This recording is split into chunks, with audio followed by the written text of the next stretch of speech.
अस्सलाम अलैकुम students.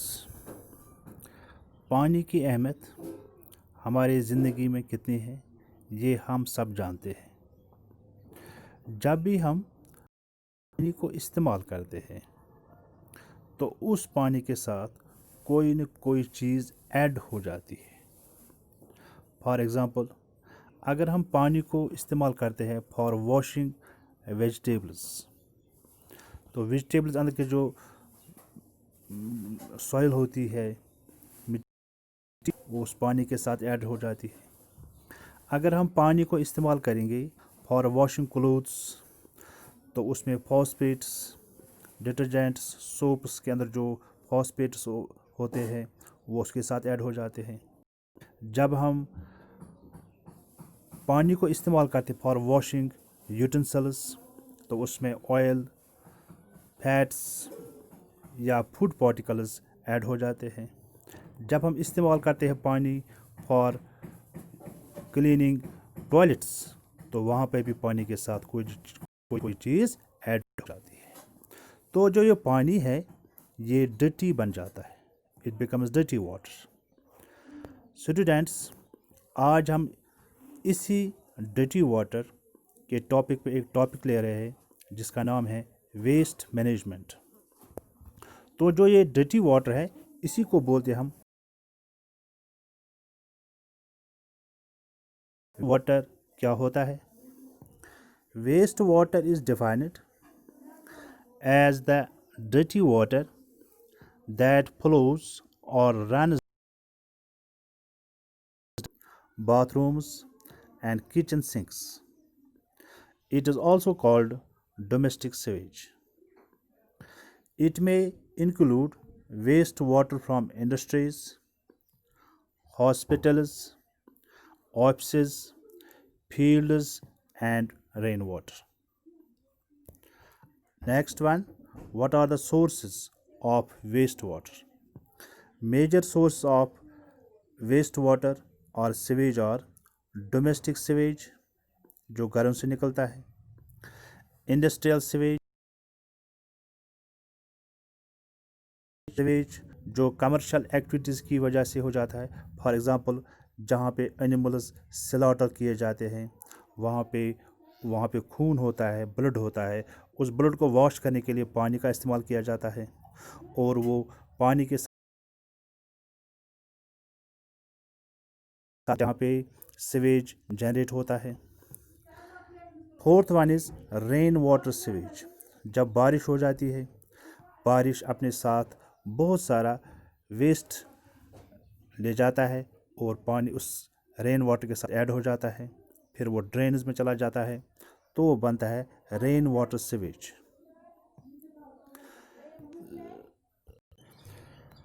Sewage से रिलेटेड या वेस्ट वाटर से रिलेटेड कुछ टर्म्स यहाँ पे हमारे पास समझना ज़रूरी है। First one, what is sewer.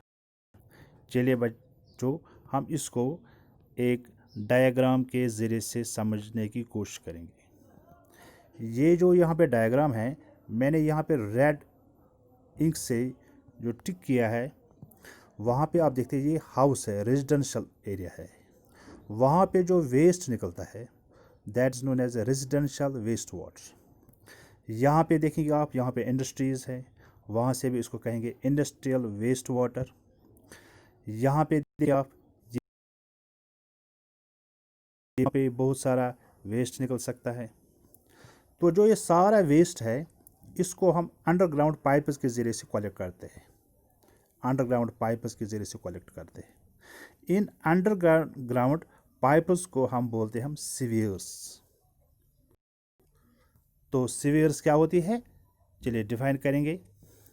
Severe is an underground network of pipes for collection and carrying of drainage water and waste water. कभी कभी इस सीवियर के ऊपर वर्टिकली अबव द ग्राउंड एक होल होता है जिसको हम बोलते हैं manhole. A manhole is covered vertical hole in the ground above the sewer and other microbes. जो ये कंटेमिनेंट्स ऑफ वेस्ट वाटर होते हैं, ये डिफरेंट ग्रुप्स के होते हैं, डिफरेंट क्लास के होते हैं। चलिए हम उनको पढ़ेंगे one by one. First one, organic impurities, human and animal waste. जो ह्यूमन फीसिस होता है या कावडंग होता है वो ऑर्गेनिक इम्प्योरिटीज़ होती है। इसमें ऑयल हो सकता है, जब हम बर्तन धोते हैं तो उसमें जो ऑयल उसके साथ चिपका होता है वो पानी के साथ वॉश करने के बाद उसके साथ ऐड हो जाता है। Fruit and vegetable peels, agricultural waste etcetera, ये सारे ऑर्गेनिक इम्प्योरिटीज प्रेजेंट होते हैं वेस्ट वाटर में। दूसरे होते हैं inorganic impurities, various metals, nitrates and phosphates. बहुत सारे मेटल्स इस वेस्ट वाटर के साथ हो सकते हैं। जैसे जब हम सोप इस्तेमाल कर सकते हैं उसमें सोडियम हो सकता है, पोटेशियम हो सकता है, या जब हम फर्टिलाइज़र्स इस्तेमाल करते हैं एग्रीकल्चर में तो वहाँ पे नाइट्रेट्स आ सकते हैं। इसी तरह फॉस्फेट्स आ सकते हैं from the detergents and soaps. Nutrients, इसमें न्यूट्रेंट्स हो सकते हैं नाइट्रोजन एंड फॉस्फोरस। जैसे अभी मैंने बोला नाइट्रोजन एग्रीकल्चर फील्ड से इस्तेमाल करते हैं। तो कभी पानी के साथ जो ये नाइट्रोजन है ये वेस्ट वाटर के साथ ऐड हो जाता है, या फॉस्फोरस जो है इट फर्टिलाइज़र से भी आ सकता है और डिटर्जेंट्स और सोप से भी आ सकता है। Number 4, bacteria. बैक्टीरिया हो सकते हैं, जैसे एग्जांपल विब्रियो कॉलरा एक बैक्टीरिया है which causes cholera, and salmonella typhi which causes typhoid. Other microbes, microorganisms causing disease like dysentery, amoebic dysentery, which is caused by protozoan parasite, and histolytica. This was a different kinds of materials present in the wastewater. Now let's learn harmful effects of sewage. Sewage acts as a breeding ground for various disease causing organisms. ये एक पनपने की जगह बनती है disease causing organisms के लिए। It pollutes surface and ground underground water. अगर हम इस पानी को वेस्ट वाटर को सीवेज को डायरेक्टली डिस्चार्ज करें सरफेस पानी को गंदा करेगा। अगर हम इसको डाउन करेंगे अंडरग्राउंड डालेंगे तो जो अंडरग्राउंड वाटर है इसको भी गंदा कर सकता है। Number 3, stagnant sewerage from leaking sewer pipes.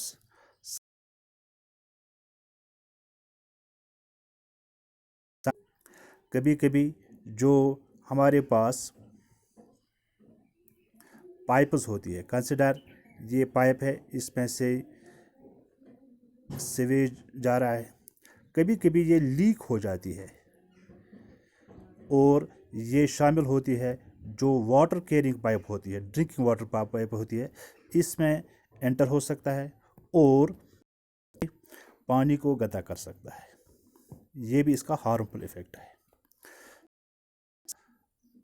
सबसे इम्पोर्टेंट जो हार्मफुल इफेक्ट है that is the eutrophication. Eutrophication, what is it? It is abnormal increase of aquatic plants as supply of nutrients available to water bodies. अगर हम sewage को directly discharge करेंगे water bodies में तो वहाँ पे जो प्लांट्स होते हैं उनको ज़्यादा न्यूट्रिएंट सप्लाई मिलती है और उनकी ज़्यादा ग्रोथ हो जाती है। तो उसको हम साइंस की टर्मिनोलॉजी में एल्गल ब्लूम बोलते हैं। जब एल्गल ब्लूम हो जाता है वहाँ पे ज़्यादा एक्वेटिक प्लांट्स आ जाते हैं तो उससे रिलेटेड फिर और इफ़ेक्ट्स हो जाते हैं जो हम यहाँ पे डिस्कस नहीं कर सकते हैं। तो उस फिनोमेना को बोलते हैं हम यूट्रोफिकेशन। स्टूडेंट्स, जो हमारे घरों से वेस्ट वाटर निकलता है। ये तो ड्रेनेज में चला जाता है, फिर जाता है सीवियर्स के ज़रिए से वाटर बॉडीज़ में हम डालते हैं इसको, मगर ये बड़ा हार्मफुल है वाटर बॉडीज़ के लिए। जो फॉरेन कंट्रीज़ है, एडवांस्ड कंट्रीज़ है, डेवलप्ड कंट्रीज़ है, वहाँ पे इस पानी को डिस्चार्ज करने से पहले अच्छी तरह से ट्रीट किया जाता है। यहाँ पे मैं क्लियर करना चाहता हूँ, कुछ बच्चे ये समझते हैं ये पानी साफ़ करने का तरीका है, मगर जो ड्रिंकिंग वाटर का नहीं है, ये वेस्ट वाटर ट्रीट करने का जो तरीका है उसको बोलते हैं हम वेस्ट वाटर ट्रीटमेंट। और इसके लिए एक प्लांट होता है या एक इंडस्ट्री होती है, यूनिट होता है।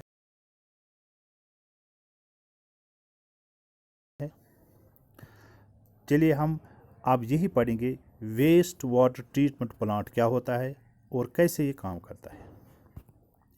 Waste water treatment is the process of removing contaminants from wastewater.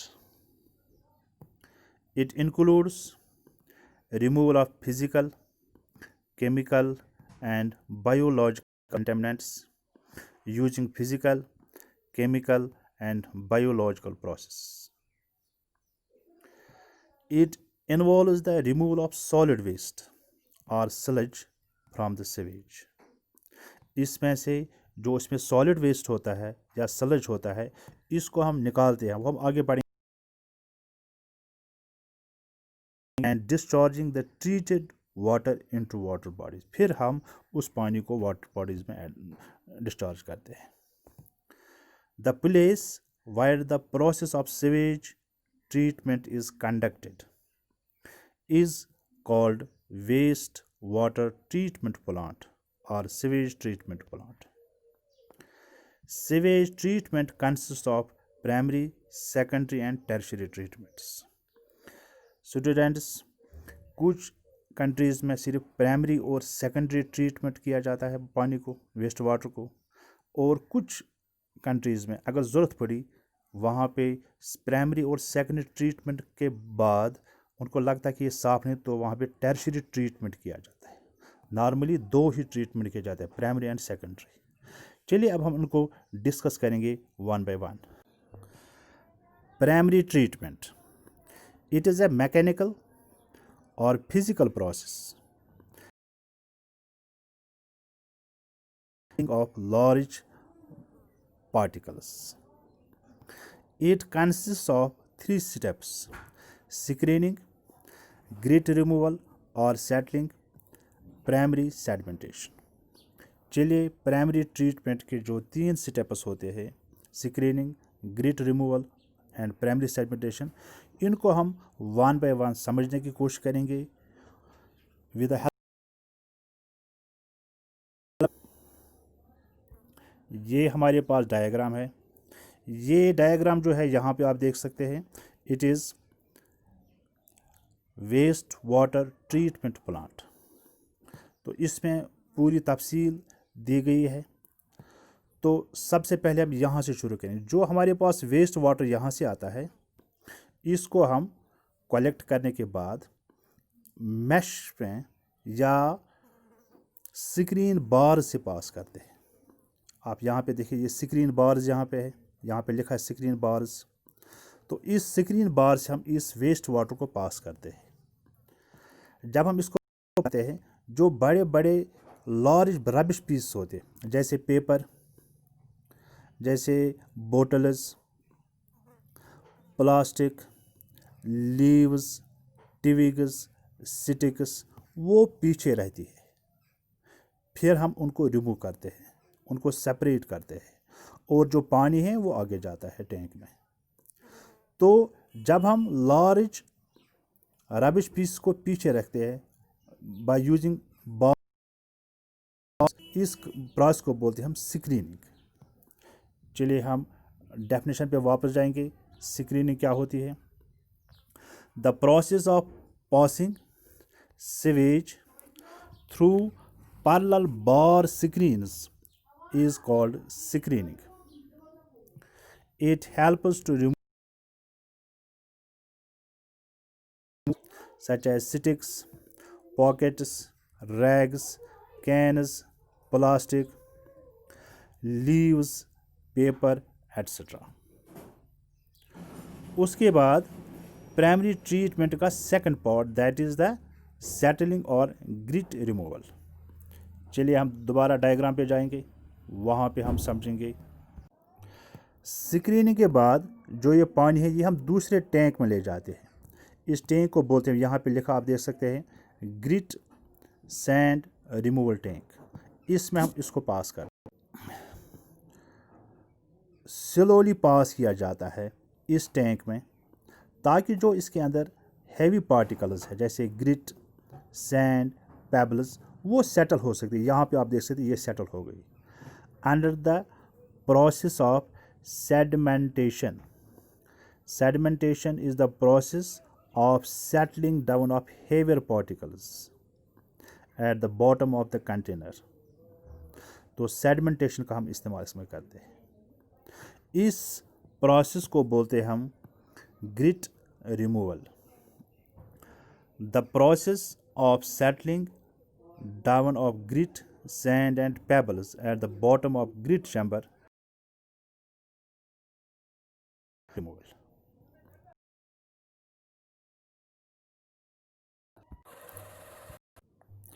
Students, उसके बाद प्राइमरी ट्रीटमेंट का third part that is primary sedimentation. चलिए डायग्राम हम दोबारा देखेंगे। उसके बाद जो ये पानी है इसको हम पास ऑन करते हैं थर्ड टैंक में।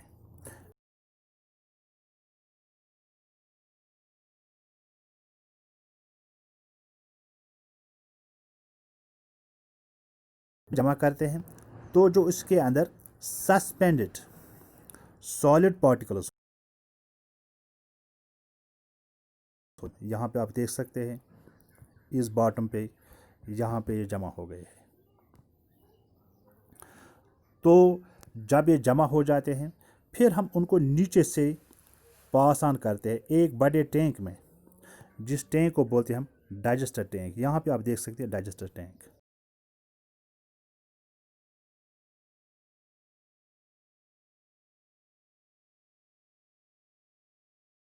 As a manure or a compost, or it can be used to generate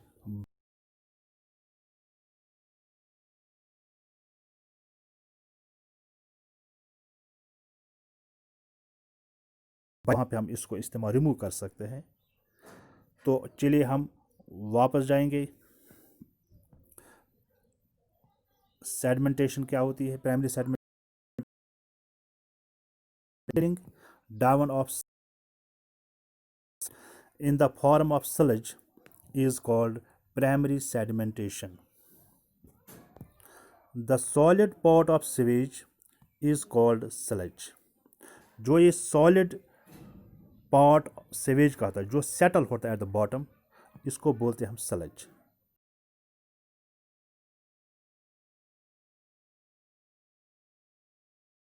बोलते हैं हम primary sludge।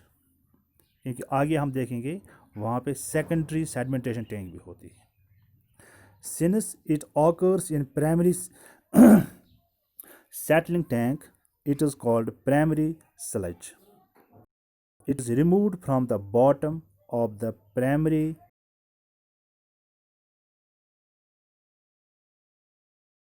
and shifted into a large closed tank called digester tank।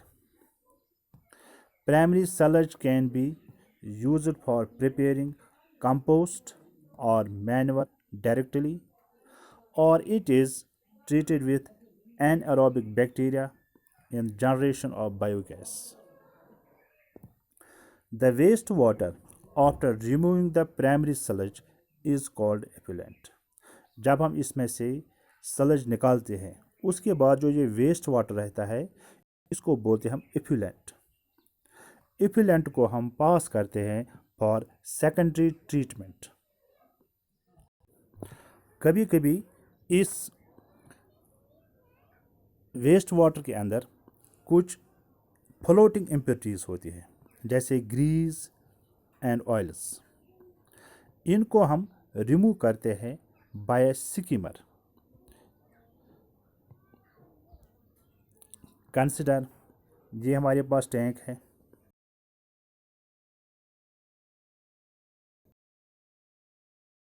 इस पानी पे बहुत सारा ग्रीस है या इसमें ऑयल्स है, तो हम एक पार्ट लाते उसको बोलते हैं स्किमर।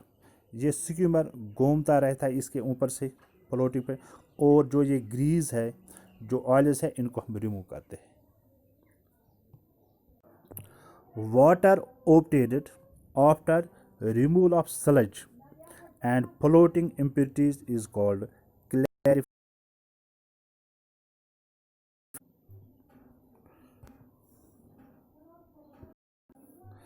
स्टूडेंट्स, उसके बाद जो पानी है, it is passed on for secondary treatment. क्या होता है?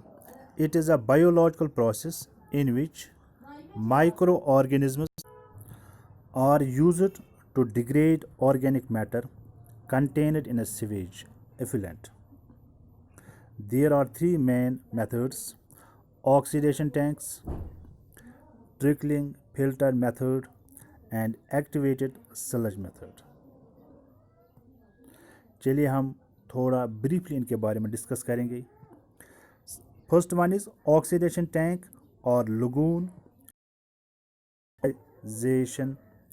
Pond.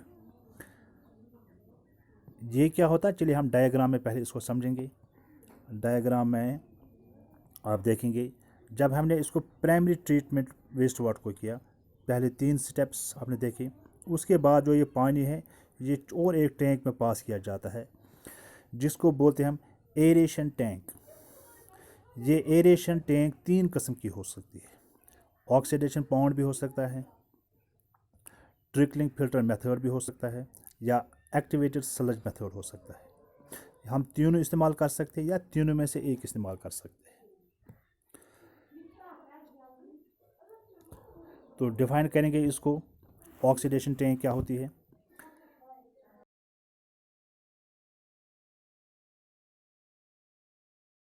Modified activated sludge biological treatment process that utilizes long solids retention times to remove biodegradable organisms,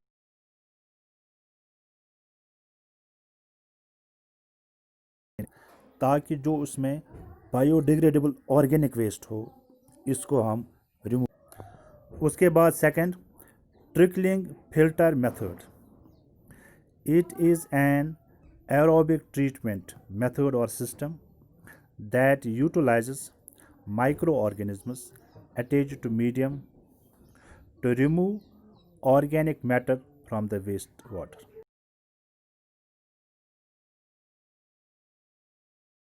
degrade करने के लिए, ब्रेक डाउन करने के लिए एरोबिक बैक्टीरिया का इस्तेमाल कर सकते हैं। ऑक्सीडेशन टैंक में हम एल्गी भी इस्तेमाल कर सकते हैं। तो इसमें हम बैक्टीरिया इस्तेमाल कर सकते हैं जो ऑर्गेनिक वेस्ट को डिग्रेड करता है।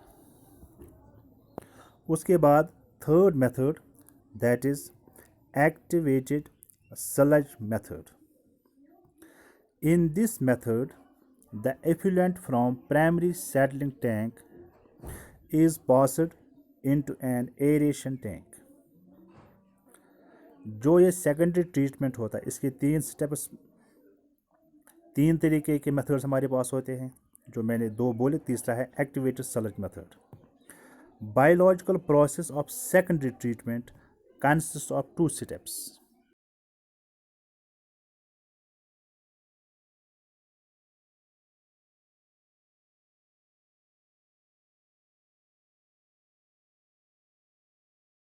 And secondary treatment. चलिए पहले हम समझेंगे एरेशन क्या होता है। आप देखिए, जो हमारे पास जो ये डायग्राम है, यहाँ पे आप देखिए, जो मैंने यहाँ पे टिक किया है, यहाँ पे वर्ड लिखा है कंप्रेस्ड एयर। इस कंप्रेस्ड एयर को हम बबल कर देते, बबलिंग जैसे देखिए ऊपर चढ़ता है, इस टैंक में जो जाता है, इसको बोलते हैं हम aeration.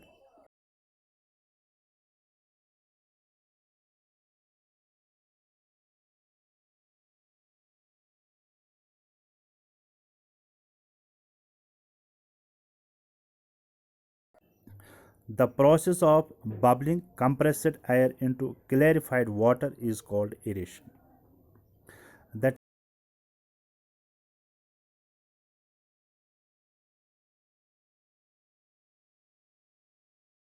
the watery waste already contains aerobic bacteria in it.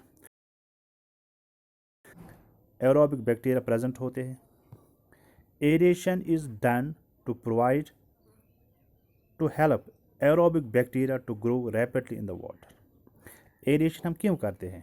जो उसमें एरोबिक बैक्टीरिया होती है, वो bacteria which respire in the presence of oxygen, जब हम उनमें एरेशन करते हैं, एयर कंप्रेस करते हैं, तो वो अच्छी तरह से वो मल्टीप्लाई होते हैं, ग्रो होते हैं और वो ज़्यादा से ज़्यादा ऑर्गेनिक वेस्ट को डिग्रेड कर सकते हैं. The aerobic bacteria decompose most of the organic matter still present in the sewage into harmless substances. ये इसको डिग्रेड करता है हार्मलेस सब्सटेंसेस में. सेकेंडरी ट्रीटमेंट का जो सेकंड पार्ट है दैट इज सेकेंडरी सेडिमेंटेशन.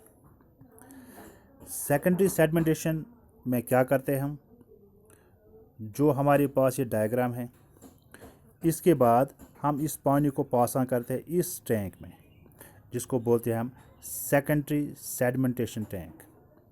इसमें जो माइक्रो ऑर्गेनिजम्स हो जाते हैं वो सेटल हो जाते हैं at the bottom in the form of fine sludge, जिसको बोलते हैं हम एक्टिवेटेड सलज. यहाँ पे वर्ड लिखा है एक्टिवेटेड सलज. तो इसको क्यों बोलते हैं?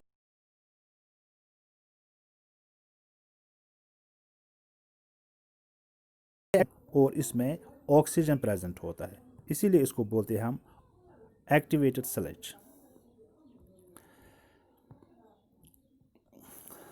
Now, in this tank, secondary sedimentation tank, in this tank, the microorganisms, aerobic bacteria, use it in aeration tank, settle down at the bottom of the tank, forming a fine sludge called activated sludge.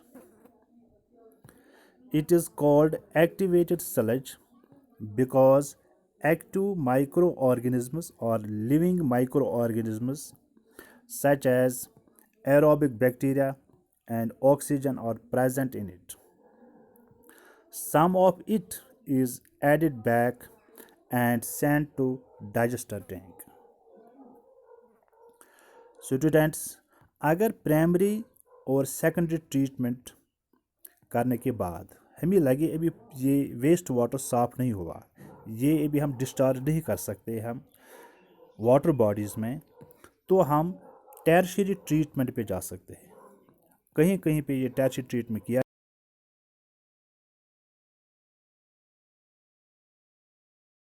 क्या होता है? It is a chemical process. ये chemical process होती है. Primary treatment जो होता है वो फिज़िकल या मैकेनिकल प्रोसेस होती है. जो सेकेंडरी ट्रीटमेंट होता है वो बायोलॉजिकल प्रोसेस होती है, क्योंकि लिविंग ऑर्गेनिज्म इस्तेमाल होते हैं.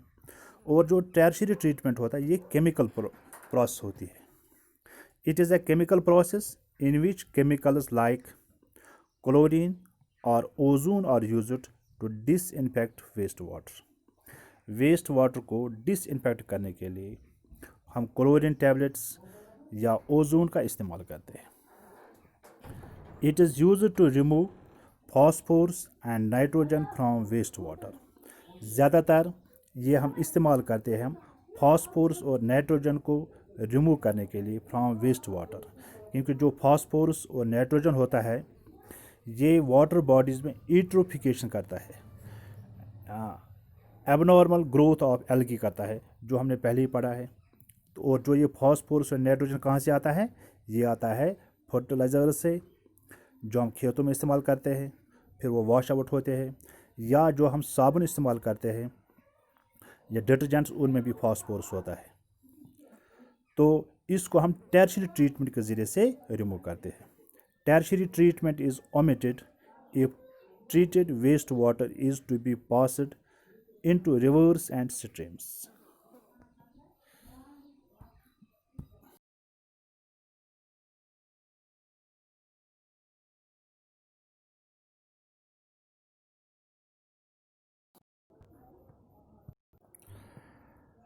management of wastewater. Students, we should be a responsible citizens and take every step to dispose of waste properly. A few steps are as under. Number one, leftover food should not be thrown down the drains. Number second, solid waste such as rags, plastic, etc. should not be thrown down the drains. Number third, various chemical products should not be thrown down the drains, क्योंकि ये waste water के साथ add हो जाते हैं और फिर problem create करते हैं. Number four, septic tanks, toilets and composting pits should be encouraged. इनको हमें एनकरेज करना चाहिए. Number five, we should not throw litter anywhere at public places. The waste must be disposed of properly. Students, we should be an enlightened citizens. Keep our home, school, etc. neat and clean. Adopt good sanitation practices and encourage our friends and classmates to do the same. Thank you very much